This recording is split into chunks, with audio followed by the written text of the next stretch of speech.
In today's economy, more people than ever are looking to buy and sell businesses. But how do you do it? Welcome to the Deal Board, presented by Transworld Business Advisors. Straight talk about real deals and real people. Listen to stories, interviews, and expert advice to help your business sale, merger, or acquisition process. Now, here are your business exit experts, Andy and Jessica. Hey, welcome back, everybody. And we have a little bit of a pivot today. We are going to talk about the COVID-19 virus. I like to call it the COVID-19 virus because the coronavirus has already hurt poor Corona beer. I mean, it's insane. Oh my God. It's had so many effects worldwide. And we're starting to see trickle effects down into the economy and small businesses.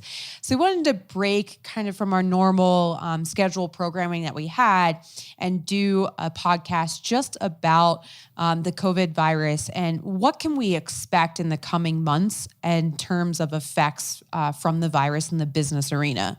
Yeah, and I think we have a lot of past data that we could look at. We've been through the 9/11 and what happened after 9/11.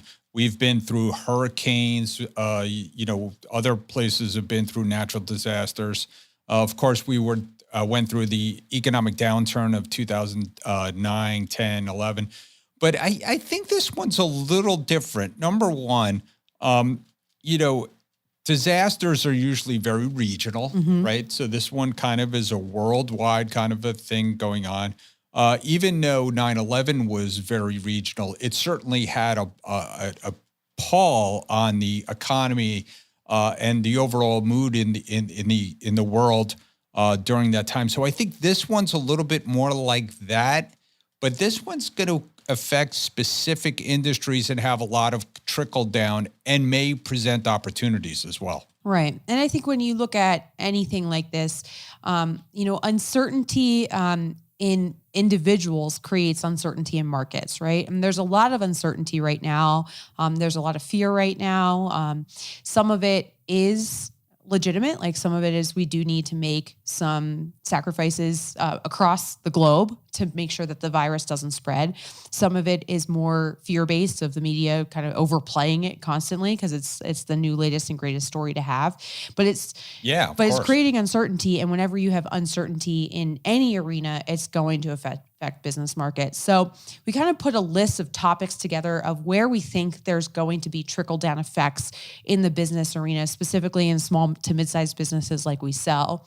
And we're going to go through those today and just talk about some of the positive effects that we could see and opportunities that might be available for buyers and sellers, but also some of the negative effects too. Yeah, and with every downturn or every correction in the stock market or every correction in the real estate business, we certainly saw opportunities. I mean, how many of us would love to go back to 2009 and start buying in the stock market or go back or buying in the real estate market? We wish we had a Wayback Machine. So this could be your Wayback moment. This could be the opportunity for buyers and perhaps even sellers to get into the marketplace and do something. So let's go over the list. I mean, why don't we start right away with, one of the things that I've already seen happen is that institutions get scared, banks specifically. Right. So, and we're going to talk about this in the future list, but there is going to be negative effects in terms of revenue and profits on some businesses and specifically in some sectors. So there might be some less financing right now. Banks are in the risk management business and they're not dumb. They're going to look ahead and know that there's going to be probably some dropped financials coming up in the next few quarters. And they might delay financing or be a little bit more strict in that financing that they're offering right now. Yeah. And if they have other sectors that they're lending into, let's say we were talking this morning about a small bank that pulled out of one of our deals. And we said, gee, if we were with a bigger company that specialized in only SBA financing, they might not have pulled out. They're just trying to hedge their bets across everything, perhaps even like the customer deposits, who knows. So if they were with a company like Newtek or with a company like Live Oak, they would have maybe a better shot at getting that financing still because they're big companies and they can take on that risk. Right. Yeah. And I think that comes at a time when there is some more risk. Going with larger banks or banks that specialize in SBA financing is a benefit. And this also comes on the heels of, we've seen unprecedented business financing for the last 5 years, Andy? Yeah. So if it wasn't the COVID virus, it was going to be something else to just slow it down a little bit. And we're still at unprecedented heights. There's still a ton of deals getting done with SBA and conventional financing in the deal world right now. It's just not quite at the level we were seeing it the last couple quarters. And what you're going to see, perhaps, is what happened after 9/11 is the SBA or the federal government steps in with special financing to help small business. They won't you already saw the Fed jump in and put an emergency lowering of interest rates to kind of prop up the markets. You will see, if there's a long downturn in the marketplace and unemployment starts to rise, they will jump in and help small business people like they did in 9/11, giving out SBA loans to companies that are affected by the disaster. So not that this is going to be the disaster. We could talk about that a little bit. Why don't we go through these, and then we'll talk about each other's predictions of what we think is going to happen. All right. Sounds good. So the next topic we want to talk about, and I kind of teased it, but is lower revenue and profits for some businesses. So there are some industries that are going to be more affected by the virus than others. I mean, the big one to think of is tourism, right? So I just flew back from Hawaii last night on a flight that's usually full, and there's only about 56 of us on the airplane out of 400. So you do see people canceling their trips, and any business involved in tourism is going to have reduced revenue and profits for Q1 and maybe even Q2 if this continues.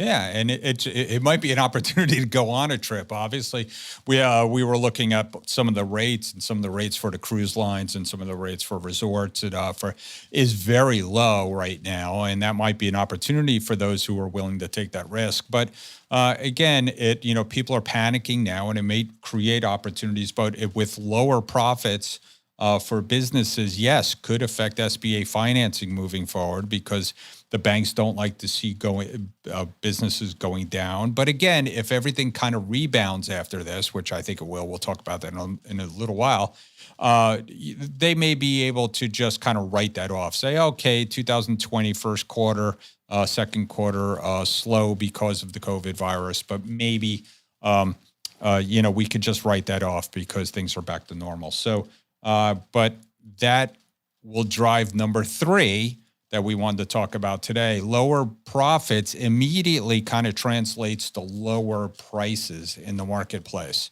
And that could be a very good thing for some businesses out there. Some strategic buyers, certainly an opportunity to go out there and buy, and certainly for a business owner who is thinking of buying, right? There could be some businesses that drop in value just because of this COVID virus, and it might not be indicative of the business overall. It might just be a blip, like we're talking about. And so, but at times you're still going to have sellers that need to sell. We've talked about this on the show before, and a lot of sellers sell for personal reasons, not business reasons.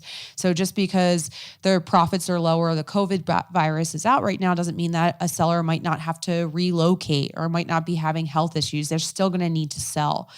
So as a buyer, you're going to be able to negotiate better deals and get better values. And in some industries, that's necessary. Some industries are quite elevated on values right now. So an easing of valuations for buyers could be a good thing.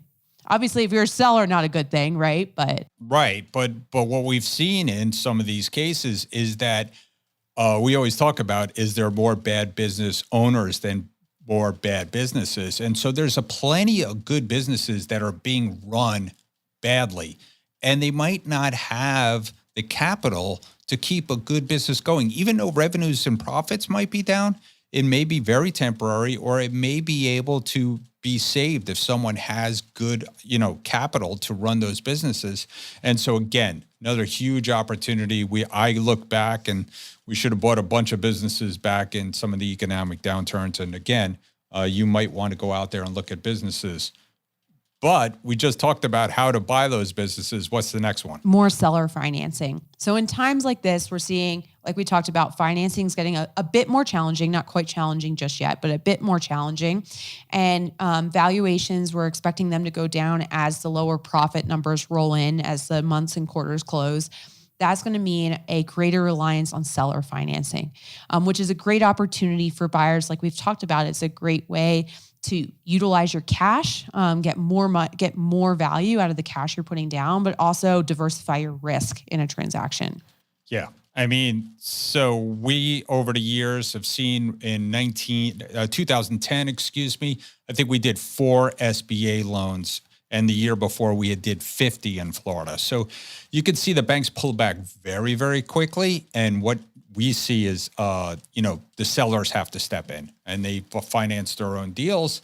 Again, those things could be refinanced later. Or listen, it's a good investment for the seller. Where are they going to put their money right now with the interest rates near zero? I mean, and the stock market, perhaps not doing well. So seller financing perhaps is a good investment for a seller who needs to get out. And there's going to be people that need to get out, and buyers, great deals again. Yeah. And it's a good way to sidestep. Like we talked about, the banks are going to just be combing through things with a little bit more of a fine tooth comb. It's a great way to sidestep that whole process of just doing a seller finance deal versus relying on the banks. So another big one that I'm personally excited about, because this is a challenge we've been having in Denver. But whenever you see a market become a little bit more shaky or even going down, it makes dealing with commercial real estate and landlords a lot easier. Landlords suddenly become a lot more flexible. And specifically when you're buying a business, you are taking over that lease, or what we call lease assignment. And in a good market, landlords are pretty stringent. It's hard to negotiate those assignments. But when it gets shaky, the landlords are a lot easier to negotiate with. Yeah. And what we've also seen people do is when they go buy a business and there's not a lot of rate left to the lease, say there's 1, 2, 3 years left and the buyer's buying the business, they could go back and negotiate like a 10-year lease, a 5 and a 5, and get a huge reduction in rent. And I've seen this. I did it myself during the economic downturn. I renegotiated some of my leases, and we were able to make a lot of money because of it. And I think that's what you're going to see out there in the world is lots of opportunity to move businesses, a lot of opportunity to expand your business, and a lot of opportunity to buy a business and get a decent rent. I mean, all things being equal, if you could choose when you want to negotiate your rent, it's during a time like now. You want to take advantage of the uncertainty and the risk that the landlords are looking at, and they want to have secure tenants. So you use that to your advantage in this type of uncertain marketplace, and you negotiate the best deal possible. So even if you're not thinking about selling and you have a lease coming up, I would be having those conversations right now. And if you're a buyer, I think what we're going to see is more businesses on the market. That's our next point. I think you're going to see an opportunity to look at a lot of different businesses. We've seen this, especially since we went through the economic downturn 10 years ago, we might see some business owners panic and put good businesses up for sale because they just don't want to do it again. They went through the first economic downturn. They don't want to do it again. They've got enough money. They've made money over the last decade. It may be time for them to go. And you may be able to get someone while they're, scared or wanting to just take their foot off the gas pedal. Yeah. And we've talked about this through our baby boomer and seller tsunami episodes too, but you have over 50% of small businesses in America are owned by the baby boomer generation. They've been through all these ups and downs. They don't want to go through another 2008 or 2009. They're not going to do another cycle. And it's going to take a trigger event, something like COVID, or it could be something else that's going to create a flood of these businesses on the market. So we may see, not quite a flood, but we may see an uptick in the number of listings, which is good for buyers. It creates more businesses for you to pick from as a buyer, but it also gives you a bit of an upper hand when we've kind of been in a seller's market for the last few years. And so the next thing is, and it's kind of a downside to a buyer and seller, but there may be less money available for a buyer to leverage. And, we saw this during the economic downturn as well, that, people's home equity, they didn't have as much home equity. Now, I don't think the real estate market's going to contract over this one. So I think the home equity will stay. But what you certainly feel is people feel less rich when their IRAs go down or when their stock market holdings go down. So there may be some, pushback or inability or unwillingness for people to leverage their money or spend their money. So it, again, might have a downward pressure on some valuations. But again, I don't think this is a huge point, but I think there may be a little bit less money available for buyers to put as a down payment. Yeah. And you'll see this too I'm not sure I agree with you. I do agree with you, Andy. I don't think you'll see it as much in valuations, but you will see a push more for seller financing, like we've already discussed. With buyers, if they're using their stock portfolio or their retirement portfolio, they're not going to have the 30, 50% to put down that they were planning on. They might look to the seller to make that up in terms of seller financing. And I think you're going to see perhaps, people started using earnouts a little bit more, those kind of things, because the seller's going to still want their price. The buyer's going to want to hedge their, they want to protect themselves from the downside. So earnouts might be something you might see, or contingent notes, or, everybody gets a little bit more creative. Again, opportunity. And lastly, I think before we talk about the predictions of what's going to happen, I think there's going to be some businesses that do very, very well in this. And that's a little bit different than the economic downturn. I mean, there were some businesses that did well, but there's going to be some businesses that win with this downturn. Yeah, I mean, you see right now that especially cleaning and janitorial, right? There's a big push for all these cleaning services to come in and clean these public venues. And it's times like these that those businesses can really charge whatever they want or need to provide those services, especially in government contracts. So you'll see, I mean, that industry is going to do really well. Whatever company is producing the masks that keep going out of stock, like they're doing really well too, I'm sure. But there's other things you don't think of too, right, Andy? These trickle down effects for businesses that provide services.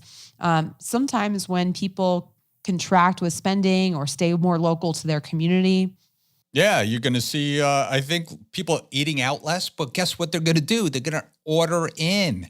So you see all these quick serve restaurants that are going to, DoorDash and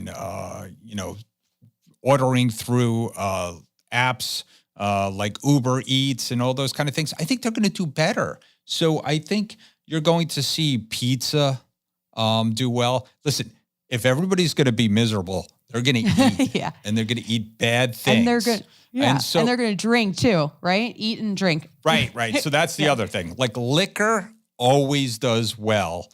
I was talking to someone who works at a big liquor company, and I said, "Oh, is business going down?" He goes, "No, business never goes down. It just shifts. Instead of sending it to the bars, the liquor, we're going to be sending it to the supermarkets because people are going to go buy them." And I think some of the small grocery stores will do well. I think convenience stores, people are not going to want to be in big crowds. So they might stay very local. They might walk to to their local convenience store and get things. If people are hanging around home, they're going to do things like, just get snacks for at home, ice cream. They're going to want to get out of the house a little bit. So I think, even the small coffee shops, small cafes, they'll continue to do well. People might not want to hang around in them too long, but I think people are going to get tired of sitting at home if they think they need to. And of course, all the things that are medical supplies, right? Medical supplies, hardware, all that stuff. I have a friend that owns a survival gear company. His business is up quite high right now. So you've got all those types of things when people panic. I know my cousin's stockpiling water and food, I think, right now. So in the mountains of Colorado.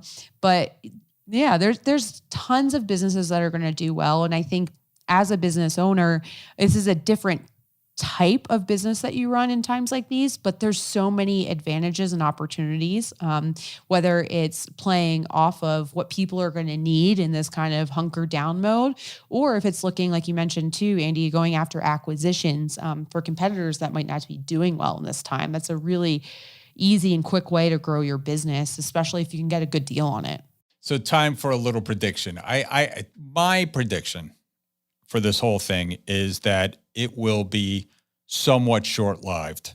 I think for a few reasons. Number one, I think that people will get sick. So I think this is not a hoax. I think this is going to go around.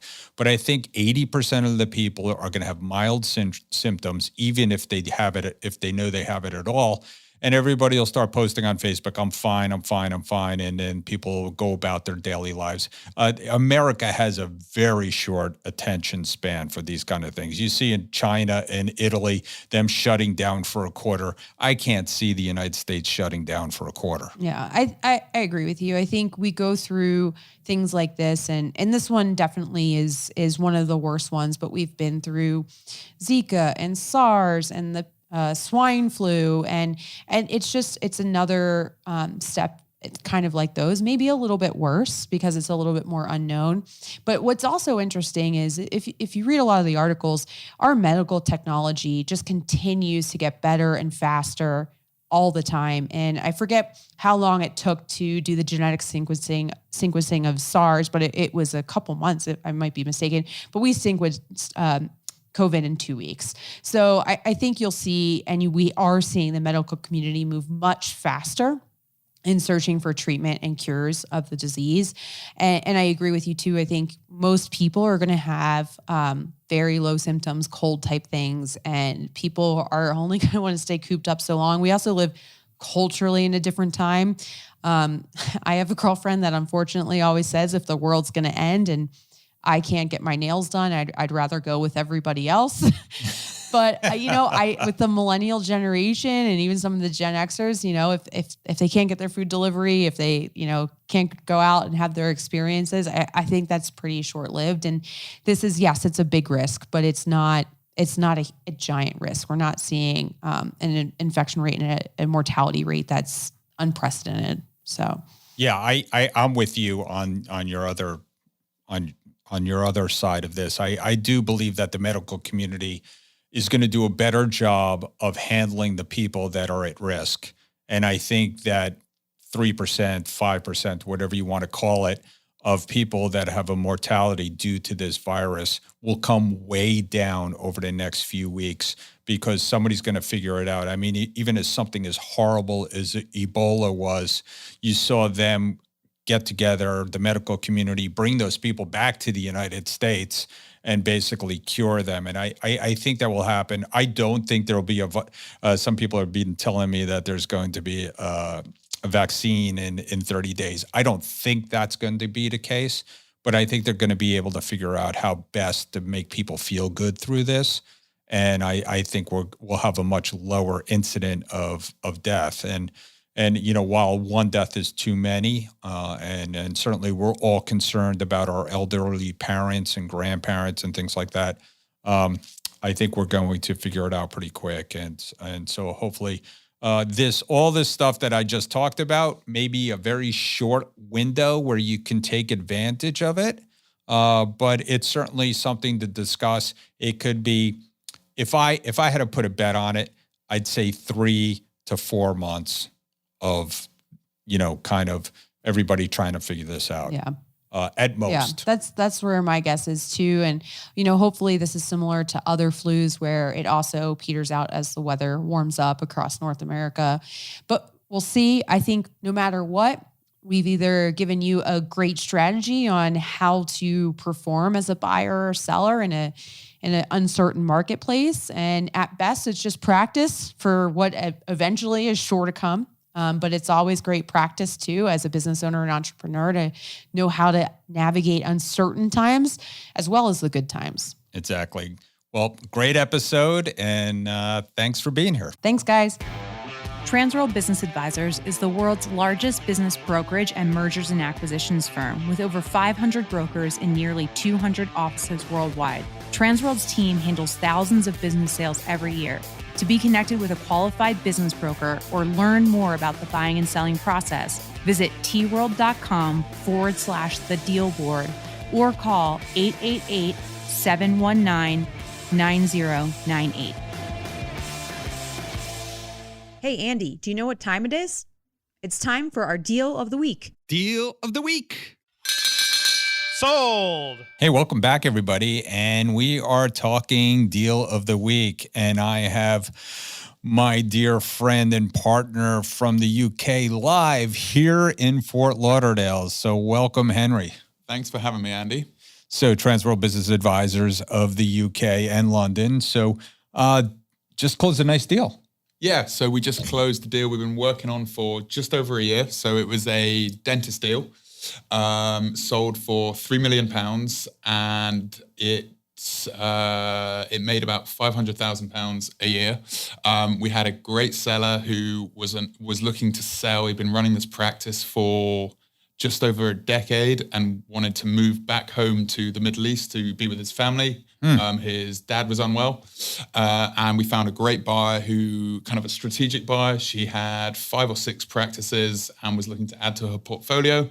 And, buyer and seller got on really well from the first meeting. And yeah, I think one of those good deals for good people. Yeah, that sounds great. And was there financing involved? There wasn't financing involved, but the buyer used some bank finance, but had the cash. So, had the cash. It was a personal kind of asset loan that she got. Exactly. Okay, great deal. And dental practices do sell, right? So this, in the UK we have the NHS, so this wasn't one of those kind of dental clinics that was doing kind of lots of kind of new work. It's almost like a community need. It was a lot kind of local people in the community that were their customers. Yeah, and we see that here in the United States as well, that, medical practices, depending on the patient load and depending on how they're getting paid, is how it's going to be valued. So this was a 6-time multiple. Yes, 6 times multiple. So, it was kind of a full price, but it has lots of repeat customers from the local community. One of the unique things about this deal was we're actually moving the site as well, which made it slightly more complicated. Because you have local licensing to a specific site and things like that. So the buyer gets to move into a new site in a couple of months, which is going to actually be a bigger practice. Oh, that's great. Great deal. Like you said, good deals for good people. Henry, if someone wanted to get in touch with you to sell a business in London or anywhere in the UK, what's the best way to get in touch with you? Best way to get in touch, so you can email us at hziff, that's HZIFF, at tworlduk.com, or give us a call on 0203 911 1059, or get in touch through the website. Great having you. Thanks, Henry. Thanks, Andy. Hey, Jessica, you know what time it is? Money time? Almost. It's time for listing of the week.